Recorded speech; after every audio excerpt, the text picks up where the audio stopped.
અમરોલી વિસ્તારમાં આવેલ છાપરાભાટા ખાતે ગેરકાયદે ચાલતા ગેસ રિફિલિંગના કૌભાંડને અમરોલી પોલીસે ઝડપી પાડ્યો હતો। સુરતમાં ગેરકાયદે ગેસ રિફિલિંગનો ધીકતો ધંધો થઈ રહ્યો છે, ત્યારે સુરતની અમરોલી પોલીસે છાપરાભાટા વિસ્તારમાં સપાટો બોલાવ્યો હતો। વાડીનાથ સોસાયટીના ગેટ બહાર બે અલગ અલગ દુકાનોમાં અમરોલી પોલીસે દરોડા પાડી ત્યાંથી ગેરકાયદે ગેસ રિફિલિંગ ઝડપી પાડ્યું હતું। પોલીસે દુકાનોમાંથી 48 ગેસના બોટલો, 2 ઇલેક્ટ્રિક વજન કાંટા અને ગેસ રિફિલિંગ માટેની 2 નળી કબજે કરી હતી। સાથે દુકાનદારના કુશલ ભૈરવ પ્રસાદ ગુપ્તા અને એક સગીરની અટકાયત કરી 2ને વોન્ટેડ જાહેર કર્યા હતા।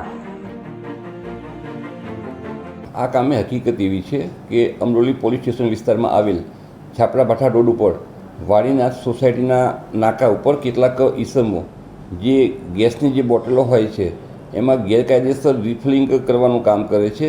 જે આધારે પોલીસે ત્યાં તપાસ કરતાં આ આરોપીઓ જે છે એ આ પ્રકારની પ્રવૃત્તિ કરતા મળી આવેલા, જેથી પોલીસે ત્યાંથી નાની મોટી મળી અને 48 જેટલી ગેસની બોટલો તેમજ ગેસ રિફિલિંગ મશીન તેમજ વજન કાંટો એ રીતે અલગ અલગ જે સાધનો જે છે એ મળી આવતા કબજે કરી અને આ કામના આરોપીઓ વિરુદ્ધ ધોરણસરની ફરિયાદ દાખલ કરી હાલમાં તપાસ ચાલી રહેલ છે।